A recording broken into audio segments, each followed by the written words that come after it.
जय श्री राम, जय हनुमान, जय माता दी। श्रीमद् देवी भागवत पुराण की जय। देवी पूजन के विविध प्रसंगों का संक्षिप्त वर्णन।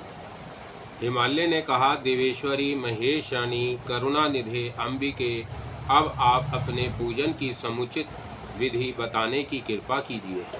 श्री देवी जी कहती हैं, राजन, पर्वतराज जगदम्बा को यथार्थ प्रसत्र करने वाले पूजन की विधि मैं बताती हूँ। तुम अत्यंत श्रद्धालु होकर इसका श्रवण करो। मेरी पूजा दो प्रकार की है, ब्रह्मा और अभ्यंतर। ब्रह्मा पूजा के भी दो प्रकार बताए गए हैं, वैदिकी और तांत्रिकी।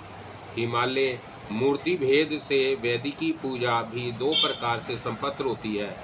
वैदिक मंत्रों के अध्ययनशील पुरुष वेद के मंत्रों का उच्चारण करके जो पूजा करते हैं वह वैदिकी, तथा तंत्रोक्त मंत्रों से जो पूजा संपन्न होती है उसे तांत्रिकी पूजा कहते हैं। इस प्रकार पूजा रहस्य को ना समझकर जो अज्ञानी मानव उल्टे ही ढंग से पूजन में संलग्न होता है वह सर्वथा पतनोन्मुख है। प्रथम जो वैदिकी पूजा है उसका प्रकार बताती हूँ। हिमालय, तुम मेरे जिस महान रूप का साक्षात दर्शन कर चुके हो, जिसमें अनंत मस्तक, नेत्र और चरण थे, तथा जो संपूर्ण शरीर शक्तियों से संपन्न सर्वश्रेष्ठ एवं परम प्रेरक था, उसी रूप का निरंतर पूजन, नमन, ध्यान और स्मरण करना चाहिए। पर्वतराज, प्रथम पूजा का यही रूप बताया गया है। तुम चित्त को शांत करके सावधान होकर तथा दंभ एवं अहंकार से शून्य हो उसी रूप की शरण में जाओ। यज्ञशील बनकर पूजा में पूरी तत्परता रखना। चित्त के द्वारा वही रूप दिखता रहे। जप और ध्यान की श्रृंखला कभी टूटे ही नहीं। अन्याय एवं प्रेम पूर्वक भक्ति से मेरे उपासक बनकर यज्ञों के द्वारा मेरा यजन तथा तप एवं दान के द्वारा मुझे ही संतुष्ट करने का प्रयत्न करो। यो करने से मेरी कृपा तुम्हें संसार बंधन से अवश्य मुक्त कर देगी।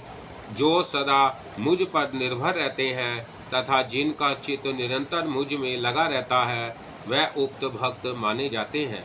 मेरी प्रतिज्ञा है कि मैं तुरंत इस भव सागर से उनका उद्धार कर दूंगा। राजन, मैं ध्यान योग, कर्म योग, भक्ति योग अथवा ज्ञान योग इनमें से किसी के द्वारा भी प्राप्त हो सकती हूँ, ना कि केवल कर्म योग से ही। कर्म निरर्थक नहीं है, क्योंकि सत्कर्म के प्रभाव से पाप का उच्छेद होकर धार्मिक भावना जम जाती है। धर्म से भक्ति का प्रादुर्भाव होता है और भक्ति पर ब्रह्मा के ज्ञान में साधन है। श्रुति और स्मृति में प्रतिपादित सत्कर्म ही धर्म कहा गया है। अन्य शास्त्रों में कथित जो धर्म है उसे तो केवल धर्माभास कहते हैं। मैं ज्ञान है सब कुछ करने की योग्यता से संपन्न हूँ। मुझ से उत्पन्न होने के कारण वेद में भी ये सभी सद्गुण हैं। वेद से उत्पन्न श्रुति भी अप्रमाणिक नहीं है। श्रुति के ही अर्थ को लेकर स्मृतियों का प्रकाशक हुआ है, जो मनुस्मृति आदि के नाम से विख्यात है। अतः श्रुतियों और स्मृतियों की प्रमाणिकता स्वयं सिद्ध है। अतः मोक्ष की अभिलाषा करने वाले पुरुष को सिद्धर्म की प्राप्ति के लिए सर्वथा वेद का आश्रय लेना चाहिए।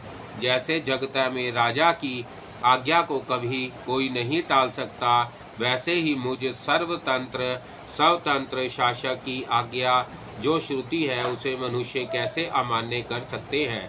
मेरी आज्ञा का पालन हो, एतर्थ मैंने ब्राह्मण, क्षत्रिय आदि वर्णों को उत्पन्न किया है। अब मेरी वाणी जो श्रुति है उसका अभिप्राय समझना चाहिए। हिमालय, जब जब धर्म की हानि और अधर्म की वृद्धि होती है तब तब मेरे अवतार हुआ करते हैं। राजन, इसलिए देवताओं और दैत्यों का विभाग भी हुआ है। जो मुझसे संबंध रखने वाले सधर्म और सत्य शिक्षा के अनुसार व्यवहार नहीं करते, उनके लिए मैंने नरकों की सृष्टि कर रखी है। वह नरक ऐसे भी भत्स्व है कि सुनने मात्र से ही हृदय कांप उठता है। वेद में कहे गए धर्म का परित्याग करके जो अन्य धर्म का अवलंबन लेते हैं, राजा को चाहिए कि उन अधार्मिक व्यक्तियों को अपने राज्य से निकाल दें। ब्राह्मण लोग उन अधर्मियों से ना बात करें और ना उन्हें अपनी पंक्ति में बैठावें। इस जगत में तरह तरह के अन्य जितने शास्त्र हैं वह सभी श्रुति और स्मृति से विरुद्ध होने के कारण तामसी कहे जाते हैं। उन शास्त्रों के नाम हैं वाम, कपाल, कोलक और भैरवागम। शिव ने मोह में डालने के लिए इन शास्त्रों का प्रतिपादन किया है। उनमें कहीं कहीं वेद से विरुद्ध अंश भी है। वेदज्ञ पुरुष उस अंश को ग्रहण कर ले तो कोई दोष नहीं। वेद से भित्र अर्थ को स्वीकार करने के लिए द्विज सर्वथा अनधिकारी है। अतः वैदिक पुरुष सम्यक प्रकार से प्रयत्न करके वेद का ही आश्रय ले, यही शास्त्र धर्म है। इसके साथ रहने वाले ज्ञान से ही पर ब्रह्मा प्रकाशित हो सकते हैं। जो संपूर्ण इच्छाओं का त्याग करके मेरी ही शरण में आ गए हैं, समस्त प्राणियों पर दया करते हैं, मान एवं अहंकार से रहित है, जिनका चित्त मुझ में अनुरक्त रहता है, प्राण भी मुझ में लगे रहते हैं, जिनके द्वारा मेरे स्थानों की चर्चा होती रहती है, ऐसे सन्यासी, वानप्रस्थी, गृहस्थ अथवा ब्रह्मचारी यदि भक्ति पूर्वक मेरे विराट रूप की सदा उपासना करते हैं, तो मैं निरंतर मुझ में लगे रहने वाले उन पुरुषों के ज्ञानजन्य अहंकार को ज्ञानमय सूर्य के प्रकाश द्वारा तुरंत नष्ट कर देती हूँ। इसमें कोई संदेह नहीं। हिमालय इस प्रकार वेद के सिद्धांत पर निर्भर रहने वाली मेरी प्रथम पूजा संपन्न होती है। इसका स्वरूप मैंने संक्षेप से बताया है। अब दूसरी पूजा का प्रसंग बतलाती हूँ। मूर्ति, वेदी, सूर्य अथवा चंद्रमा का मंडल, जल, बाणाकर चिन्ह, यत्न, महान चित्रपट अथवा हृदय रूपी कमल पर मुझ परमेश्वरी का ध्यान करके पूजन करें। मेरे सगुण रूप का ध्यान योग करना चाहिए। देवी करुणा से परिपूर्ण है, करुणा अवस्था है। संध्या की लालिमा जैसे ललित वर्ण से ये शोभा पा रही है। श्री विग्रह सुंदरता की सीमा है। इनके संपूर्ण अंग परम मनोहर है। कोई भी ऐसा श्रृंगार नहीं है जो इनमें ना हो। भक्तों के दुख से ये सदा दुखी हुआ करती है। इन जगदम्बा का मूल मंडल प्रसन्नता से भरा रहता है। मुकुट पर बाल चंद्रमा तथा मयूर पंख शोभा बढ़ा रहे हैं। इन्होंने पाश, अंकुश, वर और अभ्यु मुद्रा को धारण कर रखा है। ये आनंदमय रूप से सुशोभित है। इस प्रकार ध्यान करके वित्त के अनुसार सामग्रियां जुटाकर उनसे मेरी पूजा का कार्य संपन्न करे। जब तक अंत पूजा का अधिकार ना मिले तब तक तो ब्रह्मा पूजा करनी चाहिए। अधिकारी होते ही ब्रह्मा पूजा छोड़कर अंत पूजा में लग जाए, क्योंकि मेरी जो अभ्यंतर पूजा है वह थोड़े समय बाद ज्ञान में लीन हो जाती है। ऐसा कथन है। उपाधि शून्य ज्ञान ही मेरा परम रूप है। अतः मेरे ज्ञानमय रूप में अपने आश्रयहीन चित्त को लगा देना चाहिए। इस ज्ञानमय रूप से अतिरिक्त यह प्रपंचमय जगत है सर्वथा असत्य है। इसलिए जन्म और मृत्यु की क्रियाओं को शांत करने के उद्देश्य से एक निष्ठ होकर मेरा चिंतन करना चाहिए। मैं सर्व साक्षिणी एवं आत्मा स्वरूपनी हूँ। ध्यान योग पूर्वक चित्त से मेरा स्मरण करना चाहिए। हिमालय इसके बाद ब्रह्मा पूजा का प्रसंग विस्तार पूर्वक मेरे द्वारा वर्णित होगा।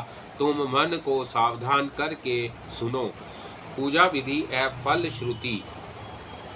श्री देवी कहती है, हिमालय प्राय काल उठकर अपने मस्तक में जो ब्रह्मारंध्र है उस पर एक स्वच्छ सहस्त्र दल कमल का चिंतन करे।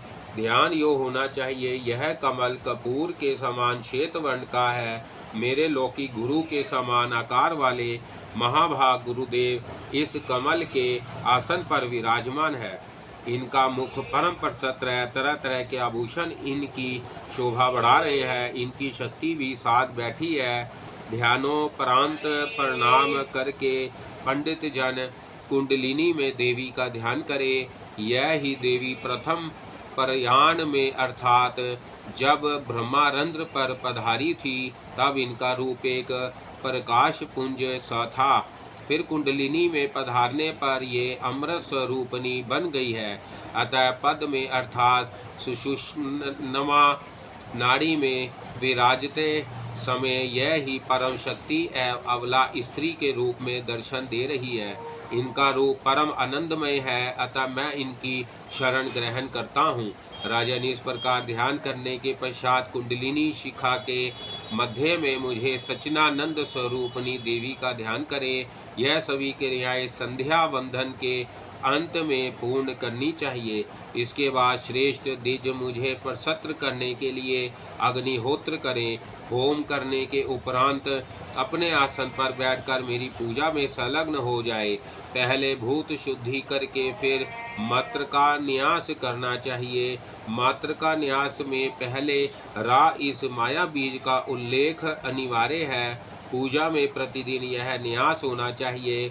मूलाधार में हाकार, हृदय में राकार, भ्रू के मध्य में ईकार तथा मस्तक में हीमकार का न्यास करे। तत् मंत्र के कथानुसार अन्य सभी न्यासों की विधि संपत्र करनी चाहिए। ऐसी कल्पना करें कि मेरे इस शरीर में ही एक दिव्य पीठ है। धर्म आदि सभी मूर्तिमान होकर साथ विराजमान है। तत्पश्चात विज्ञ पुरुष योग ध्यान करे। प्राणायाम के प्रभाव से मेरा हृदय रूपी कमल खिल उठा है। यह एक पंच प्रेतासन है। इस दिव्य आसन पर महादेवी विराजमान है। हिमालय ब्रह्मा, विष्णु, रुद्र, ईश्वर और सदाशिव ये पांचों देवता पंच महाप्रेत कहे जाते हैं। मेरे पाद मूल में ये रहते हैं, अर्थात मेरे मंच के ये चार तो पाए हैं और एक फलक। पृथ्वी, जल, तेज, वायु और आकाश इन पांच भूतों तथा जागृत, स्वप्न, सुषुप्ति, तुरिया एवं अतीत इन पांच अवस्थाओं के ये व्यवस्थापक है।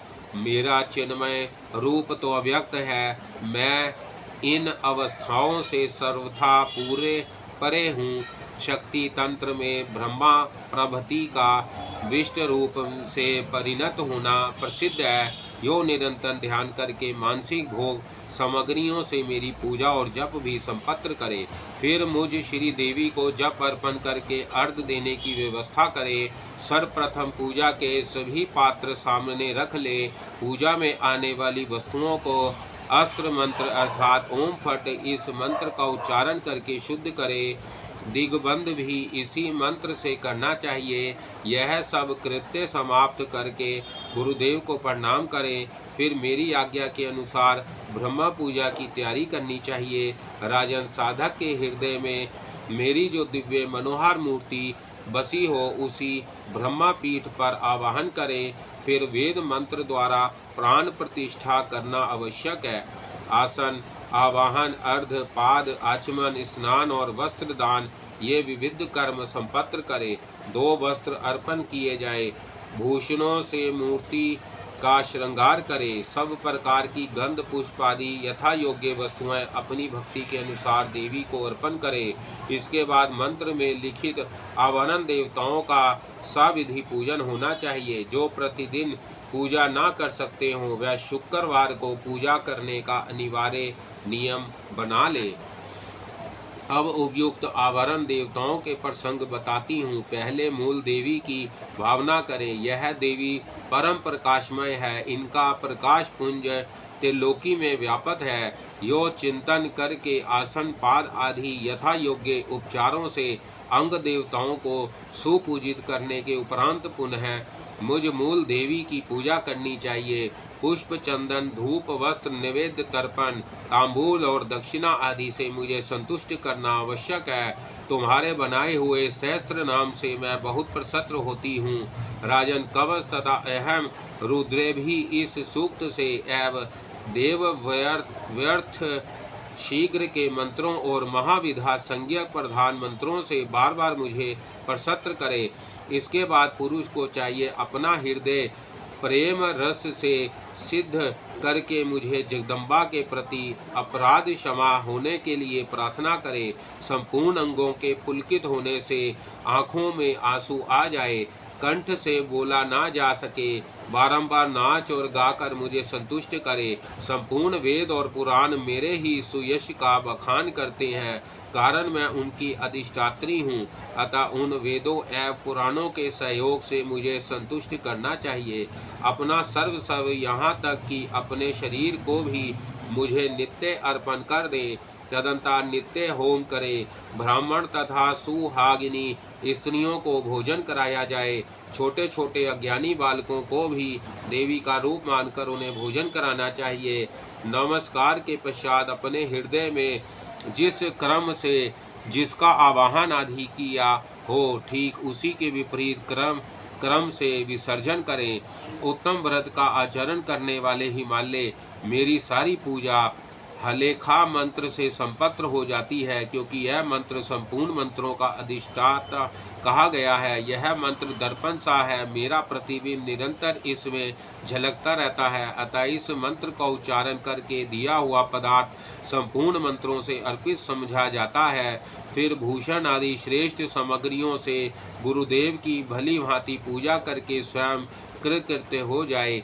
जो इस प्रकार मुझ त्रिभुवन सुंदरी देवी की उपासना करता है, उसके लिए कभी कोई वस्तु ना दुर्लभ रही और ना कभी रह सकती है। आयु समाप्त होने पर वह बड़भागी व्यक्ति सीधे मेरे मणिदीप में पहुंचता है। उसे मेरा स्वरूप ही समझना चाहिए।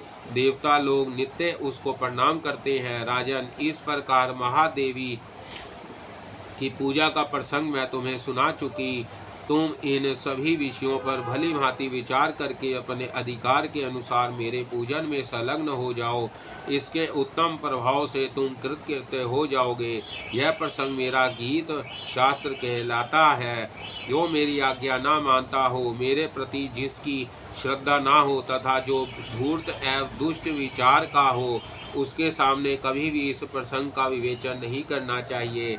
ऐसे अनाधिकारी व्यक्ति के प्रकाश में इस प्रसंग को उपस्थित करना ठीक वैसा ही है जैसे कोई अपनी माता के गोप्य स्तन को उखाड़ कर दिखा रहा हो। अतः वह यत्न पूर्वक निरंतर इस रहस्य को गोप्य रखना परम आवश्यक है। जो आज्ञाकारी बड़ा पुत्र श्रद्धालु, सुशील, सुंदर तथा देवी भक्त हो, उसी के प्रति इसका उपदेश करना चाहिए। श्रद्धा के अवसर पर ब्राह्मणों के समीप इसका पाठ किया जाए तो श्रद्धा करता समस्त पितर तृप्त होकर परम धाम के अधिकारी बन जाते हैं। व्यास जी कहते हैं, इस प्रकार कहकर भगवती जगदम्बा वही अंतर्धान हो गई। उनके दर्शन पाकर संपूर्ण देवता आनंद से भर गए। व्यास जी बोले, राजन, तदंतर भगवती सती हिमालय के घर जन्म धारण करके हेमवती नाम से प्रसिद्ध हुई। यह वह ही देवी है जो पहले गौरी कहलाती थी और भगवती भुवनेश्वरी जी ने शंकर को सौंपा था। इसके बाद स्वामी कार्तिकेय का जन्म हुआ और उनके हाथ तारकासुर की जीवन लीला समाप्त हुई। लक्ष्मी के पुनः प्रकाट्य का प्रसंग बताया जाता है। राजन, पूर्व समय की बात है, समुद्र का मंथन हो रहा था, बहुत से रत्न निकले। उस समय लक्ष्मी को प्रकट होने के लिए देवताओं ने आदत पूर्वक भगवती जगदम्बा की स्तुति की। तब उन पर कृपा करने के लिए देवी ही पुनः लक्ष्मी रूप से प्रकट हो गई। देवताओं के अनुरोध से भगवान विष्णु के साथ रहने का सौभाग्य लक्ष्मी को प्राप्त हो गया। राजन, देवी के इस उत्तम महात्म्य का वर्णन मैंने तुम्हें सामने कर दिया। गौरी और लक्ष्मी की उत्पत्ति का यह प्रसंग संपूर्ण कामनाओं को देने वाला है। अन्य किसी साधारण व्यक्ति के सामने यह रहस्य नहीं कहना चाहिए, क्योंकि यह रहस्य सम्यक प्रकार से गुप्त रखने की वस्तु है। निष्पाप राजन, तुमने जो कुछ पूछा था वह सब मैंने संक्षेप से कह दिया। यह चरित्र एवं पवित्र, दूसरों को भी पवित्र करने वाला तथा परम दिव्य है। अब आगे कौन सा प्रसंग सुनना चाहते हो? जय श्री राम, जय हनुमान, जय माता दी। श्रीमद् देवी भागवत पुराण की जय। देवी के द्वारा यज्ञोपदेश, भक्ति का प्रकार तथा ज्ञान प्राप्ति की महिमा। हिमालय ने कहा, माता आप अपनी वह भक्ति बताने की कृपा कीजिए जिससे मुझ जैसे स्वार्थपरायण साधारण मनुष्यों के हृदय में भी सुगमता पूर्वक ज्ञानोपदेश हो जाए। देवी बोली, राजेंद्र, मोक्ष प्राप्ति के साधन भूत मेरे 3 मार्ग परम प्रसिद्ध है, कर्म योग, ज्ञान योग और भक्ति योग। तीनों में यह भक्ति योग सम्यक प्रकार से संपन्न किया जा सकता है क्योंकि यह परम सुलभ एवं मन के अनुकूल है तथा शरीर एवं चित्त को भी किसी प्रकार का कष्ट नहीं पहुंचाता।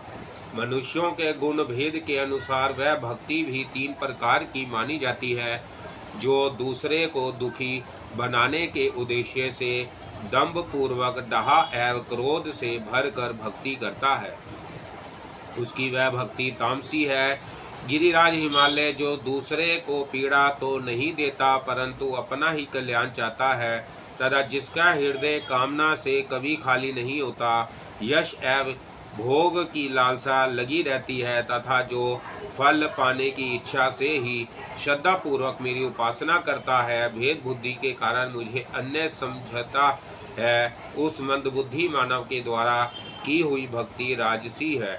जो अपना कर्म परमात्मा को अर्पण कर देता है, पाप को धो बहाने के लिए ही कर्म करता है, वेद की आज्ञा के अनुसार मुझे निरंतर सत्कर्म में लगे रहना चाहिए। यो मन में निश्चित करके भेद बुद्धि का आश्रय ले मेरी प्रसन्नता के लिए कर्म करता है, उसकी वह भक्ति सात्विक की है। सेवे सेवक की भेद बुद्धि से ही हुई सात्विक की भक्ति मेरी प्राप्ति में सहायक है। पूर्वोक्त राजस और तामस कर्म से मैं नहीं प्राप्त हो सकती। अब मैं श्रेष्ठ भक्ति का विवेचन करती हूँ। सुनो, निरंतर मैंने गुणों का श्रवण और नाम का कीर्तन करता रहे। मैं कल्याण एवं गुण में रत्नों की भंडार हूँ। मुझ में चित्त को तेल धारा की भांति सदा लगाए रखे। हेतु अथवा अहेतु की मन में कभी कल्पना ही ना उठे। सामीप्य, सायुज्य, सालोक्य और समष्टि, इन 4 प्रकार की मुक्ति की ऐशानाओं का कभी मन में उदय ही ना हो। मेरी सेवा में बढ़कर कभी किसी काम को श्रेष्ठ ना समझे। सेवे सेवक भाव की ऐसी गहरी छाप हो कि जिससे वह केवल्य मोक्ष भी ना चाहे। अटूट श्रद्धा के साथ सावधान होकर केवल मेरा ही चिंतन करे, मुझ में और अपने में निरंतर अभेद बुद्धि रखे। सभी जीव मेरे रूप है, ऐसी धारणा सदा बनाए रखे। अपने और पराये में एक समान प्रीति रखे। चैतन्य पर ब्रह्मा समान रूप से सर्वत्र विराजमान है, यह जानकर अभेद दृष्टि रखे। संपूर्ण रूपों में सर्वत्र सदा मुझे विराजमान समझकर प्रणाम एवं भजन करें। पर्वत राज हिमालय चंडाल तक भी भगवती का रूप है, ऐसी भावना होनी चाहिए। भेद त्याग कर कभी भी देश भाव ना रखे। राजन, मेरे स्थान के दर्शन करने, मेरे भक्त से मिलने और मेरे शस्त्र के सुनने तथा मेरे मंत्र तंदांतरी में श्रद्धा रखे। मेरे प्रति प्रेम के कारण चित्त में मधुर हलचल मची रहे एवं शरीर में रोमांच हो जाए। आँखों से प्रेम के आंसू बहते रहे। गदगद कंठ होने से शब्द निकलना बंद हो जाए। पर्वतराज, मैं जगत को उत्पन्न करने वाली परमेश्वरी हूँ। मैं संपूर्ण कारणों की मूल कारण हूँ। मेरे नित्य और नैमित्तिक सभी व्रत दिव्य है। धन के व्यय में कंजूसी ना करके भक्ति के साथ निरंतर मेरे व्रतों का पालन करें। हिमालय मेरा उत्सव देखने की अभिलाषा करना तथा उत्सव मनाना पुरुष का स्वभाव ही बन जाए। उच्च स्वर से मेरे नामों का कीर्तन और नृत्य करे। मन में अहंकार ना आने दे। शारीरिक अभिमान छोड़ दें। जो कुछ जैसा किया था वही प्रारब्ध के अनुसार प्राप्त हो रहा है यह माने। शरीर के जाने अथवा रहने की कुछ चिंता ना करे। उपयुक्त प्रकार से मेरी जो भक्ति की जाती है उसे पराभक्ति कहते हैं, जिसमें देवी के अतिरिक्त किसी अन्य देवता का स्मरण तक ना हो, वह पराभक्ति है। हिमालय इस प्रकार की विशुद्ध भक्ति जिसके हृदय में उत्पन्न हो जाती है, वह उसी क्षण मेरे चिन्मय रूप में स्थान पाने का अधिकारी बन जाता है। भक्ति की जो पराकाष्ठा है उसी को ज्ञान कहते हैं। वैराग्य की भी चरम सीमा ज्ञान ही है, क्योंकि ज्ञान प्राप्त हो जाने पर भक्ति और वैराग्य दोनों स्वयं सिद्ध हो जाते हैं। हिमालय यदि भक्ति करने पर भी किसी मेरे भक्त को ज्ञान प्राप्त ना हो तो वह मेरे दिव्य मणिदीप में जाता है। वहाँ जाकर भोगों में आसक्त ना होता हुआ वह अपना काल बिताता है। गिरिवर अंत में उसे मेरे रूप का सम्यक प्रकार से ज्ञान हो जाता है। उस ज्ञान के प्रभाव से वह सदा के लिए मुक्त हो जाता है। ज्ञान मुक्ति का अचूक साधन है, इसमें कोई संदेह नहीं। सभी मेरे रूप है और मैं सब में विराजमान हूँ। मेरे इस रहस्य को जो समझ जाता है उसके प्राण उत्क्रमण नहीं कर सकते। जो सब में ब्रह्मा का ही ज्ञान रखता है वह ब्रह्मा का चिंतन करते करते स्वयं भी ब्रह्मा को प्राप्त हो जाता है। जैसे सुवर्ण का हार गले में है किंतु भ्रमवश समझ लिया जाए कि वह खो गया, फिर बुद्धि ठीक हो जाने पर भ्रम मिटते ही वह मिल जाता है, क्योंकि वह मिला हुआ तो पहले से ही था ही। ऐसे ही पर्वतराज वस्तुतः मैं सर्वरूप हूँ। अज्ञान से ही पृथकता प्रतीत होती है। जिसके हृदय में वैराग्य जो तो उत्पन्न हो गया, परंतु ज्ञान का पूर्णोदय नहीं हो सका और मर गया, तो वह ब्रह्मालोक में स्थान पाता है। एक कल्प तक ब्रह्मालोक में रहने के बाद उसका पुनः शुद्ध आचरण वाले श्रीमान पुरुष के घर में जन्म होता है। तत्पश्चात साधन के द्वारा वह ज्ञान प्राप्त कर लेता है। राजन, अनेक जन्मों के सत पर्यंत से ज्ञान की उपलब्धि होती है, अतः ज्ञान प्राप्त करने के लिए भली भांति यत्न करना चाहिए।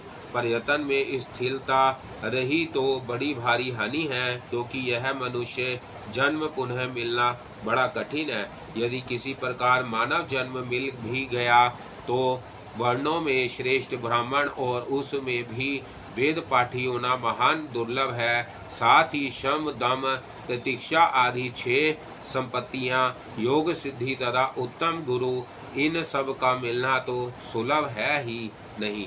इंद्रियों में कार्य करने की क्षमता आ जाए और शरीर में सदा पवित्रता बनी रहे, यह भी सहज नहीं है। जब अनेक जन्मों के पुण्य सहायक होते हैं तब पुरुष के मन में मुक्त होने की इच्छा उत्पन्न होती है। जो मनुष्य इस प्रकार के सफल साधनों से संपन्न होने पर भी ज्ञान की प्राप्ति के लिए प्रयत्न नहीं करता, उसका जन्म लेना व्यर्थ है। अतः वह राजन भक्ति के अनुसार ज्ञान प्राप्ति के लिए यत्न करने में तत्पर हो जाना चाहिए। ज्ञान मार्ग पर चलते समय एक एक पद पर अश्वमेध यज्ञ का फल मिलता है। दूध में छिपे हुए धृत की भांति प्रत्येक प्राणी के हृदय में ज्ञान गुप्त रूप से छिपा है। प्राणी को चाहिए कि मन रूपी मथानी से निरंतर मथ कर उसे प्राप्त कर ले। वेदांत ने डुग्गी पीट कर यह घोषणा कर दी है कि ज्ञान प्राप्त कर लेने पर मानव कृतार्थ हो जाता है। हिमालय ये सब बातें संक्षेप से कह दी। अब आगे और क्या सुनना चाहते हो? देवी के द्वारा देवी तीर्थों, व्रतों, उत्सवों तथा पूजन के प्रकारों का वर्णन। हिमालय ने पूछा, देवेशी, आपको परम प्रिय लगने वाले पवित्र, प्रसिद्ध एवं दर्शनीय स्थान भूमंडल पर कितने हैं, यह बताइए। माताजी, इसी के साथ आपको संतुष्ट करने वाले जो व्रत एवं उत्सव हैं, उन सबको भी मुझे बताने की कृपा कीजिए, जिससे मेरा मानव जीवन सफल हो जाए। श्री देवी बोली, दृष्टिगोचर होने वाले सभी स्थान मेरे हैं। संपूर्ण काल को मेरा व्रत समझना चाहिए तथा सभी समय मेरे उत्सव मनाए जा सकते हैं, क्योंकि मैं सर्वस्वरूपनी जो ठहरी। फिर भी पर्वतराज, मैं भक्त वत्सलता वश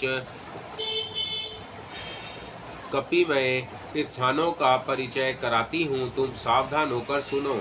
कोल्हापुर नाम का एक परम प्रसिद्ध स्थान है, जहाँ लक्ष्मी सदा निवास करती है। दूसरे स्थान का नाम मातुपुर है, उस पुरी में भगवती रेणुका रहती है।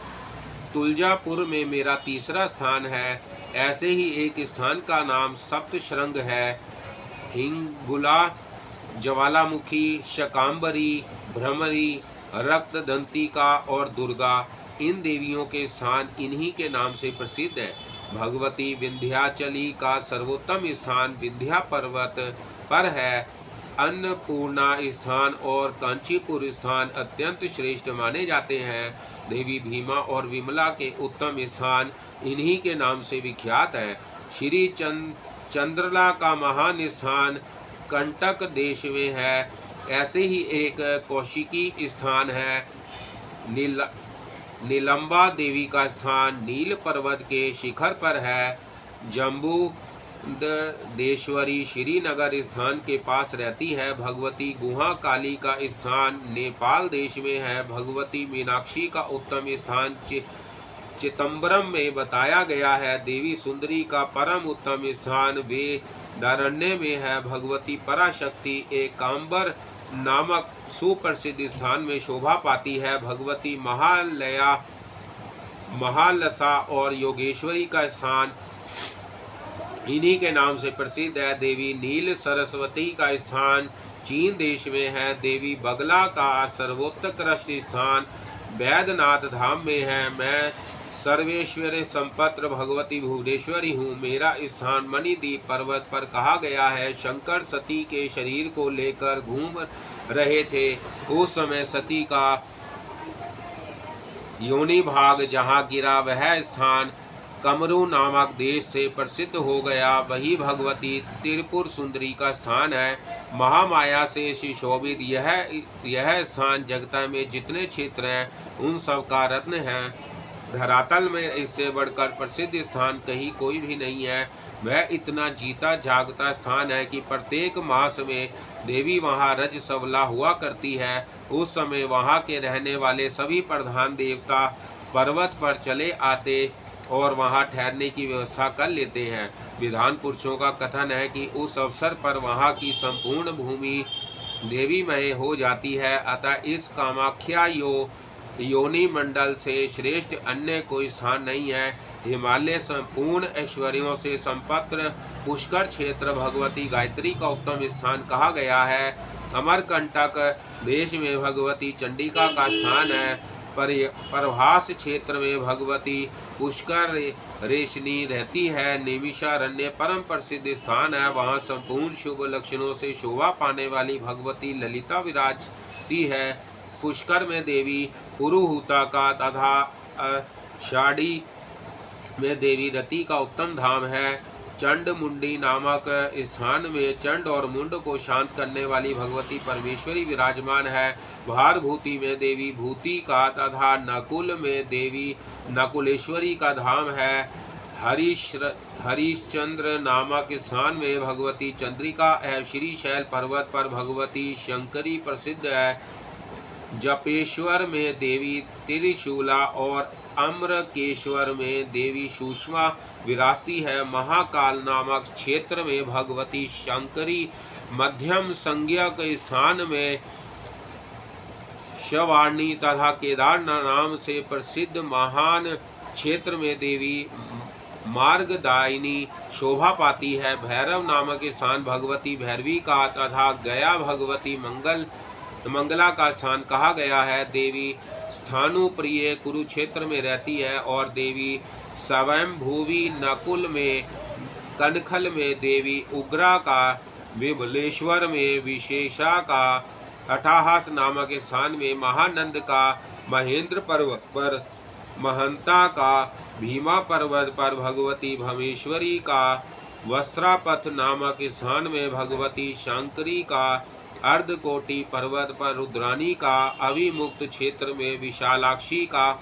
महालय नामक स्थान में महाभागा का, गोकर्ण में भद्रकर्णी का, भद्रकर्णक में भद्रास्य का, सुवर्णाक्ष नामक स्थान में उत्पलाक्षी का, स्थानु नामक स्थान में स्थान विशा का, कमलालय में कमला का, छाग लंडक में प्रचंडा का, कुरंडल में त्रिसंध्या का, माकोट में भ्रकुटीश्वर का, मंडलेश में शंडगी का, कालंजर पर्वत पर काली का, शकुनकर्ण पर्वत पर भगवती ध्वनि का तथा स्थूलकेश्वर पर्वत पर देवी स्थूल का धाम कहा गया है। परमेश्वरी हरलेखा संपूर्ण ज्ञानी पुरुषों के हृदय रूपी कमल पर विराजमान रहती हैं।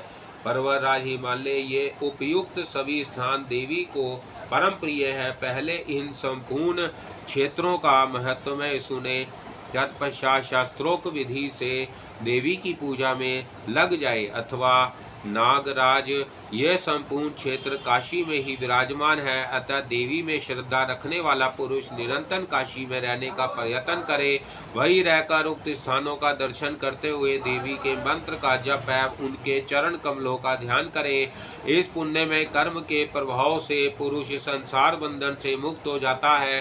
हिमालय जो पुरुष प्रातः काल उठकर भगवती के इन नामों का उच्चारण करता है, उसके संपूर्ण पाप उसी क्षण तुरंत भस्म हो जाते हैं। द्विज मात्र का कर्तव्य है कि श्रद्धा के अवसर पर सर्वप्रथम इन नामों का पाठ करे। ऐसा करने से उसके समस्त पितर मुक्त होकर परम पद को पा जाते हैं। उत्तम व्रत का पालन करने वाले हिमालय, अब तुम्हारे सामने व्रतों की चर्चा करती हूँ। यह सभी व्रत स्त्री और पुरुष प्राय सबको यत्न पूर्वक करने चाहिए। जो तृतीया व्रत है उसके 3 नाम है: अनंत तृतीया व्रत, रस कल्याणिनी व्रत एवं अद्रानंद करी व्रत। शुक्रवार और चतुर्दशी को देवी का व्रत किया जाता है। भोमावार को भी देवी व्रत मानते हैं। प्रदोष देवी का वह व्रत है जिस समय निश्चित रात में भगवान शंकर अपनी प्रेसी प्रिया को आसन पर बिठाकर उनके सामने देवताओं सहित नृत्य करते हैं। उस दिन उपवास करके स्वयं काल के प्रदोष में देवी की पूजा करनी चाहिए। देवी को विशेष रूप से संतुष्ट करने वाला यह व्रत प्रतिपक्ष में मनाया जाता है। हिमालय सोमवार व्रत भी मेरे लिए बहुत प्रिय है। इस व्रत में दिन भर उपवास करके देवी का पूजन करने के पश्चात रात्रि में भोजन करना चाहिए। चैत्र और अश्विनी दोनों नवरात्र मुझे परम प्रिय है। राजन, इसी प्रकार अन्य भी अनेक नित्य एवं नैमित्तिक व्रत है। जो राग देश से रहित होकर मेरी प्रसन्नता के लिए इन व्रतों का अनुष्ठान करता है, उसे मेरा सायुज्य पद प्राप्त हो जाता है। उस पुरुष को मैं अपना भक्त प्रिय मानती हूँ। राजन, व्रतों के अवसर पर झूला सजाकर मेरे उत्सव ही मनाने चाहिए। शयनोत्सव, जागरणोत्सव, रथोत्सव तथा दमनोत्सव आदि अनेक उत्सव हैं। इन्हें मनाना आवश्यक है। श्रावण महीने में एक पवित्रोत्सव होता है, उससे मैं बहुत प्रसन्न होती हूँ। मेरा भक्त इस व्रत का सदा पालन करे। ऐसे ही अन्य भी बहुत से महोत्सव हैं जिन्हें मनाना चाहिए। उत्सव के अवसर पर मेरे भक्तों को प्रसन्नता पूर्वक भोजन करावे। सुवासिनी स्त्रियों को भोजन कराया जाए। कुमारी कन्याओं और ब्रह्मचारियों को मेरा ही स्वरूप समझ कर उन्हें भोजन करावे। खुले हाथ से धन व्यय करते हुए ब्राह्मण की कुमारी कन्याओं तथा ब्रह्मचारियों की पुष्प आदि से पूजा करें। जो इस प्रकार सावधान होकर प्रीतिपूर्वक प्रतिवर्ष पूजन करता है, वह धन्य कृतकृत्य तथा निसंदेह मेरा प्रेम पात्र है। संशय से मेरे यह सारी बातें बतला दी। यह प्रसंग मेरे लिए बहुत ही प्रिय कर है। जो मेरा अनुशासन ना मानता हो तथा मेरे प्रति जिसकी श्रद्धा ना हो, उसके सामने यह प्रसंग कभी नहीं कहना चाहिए।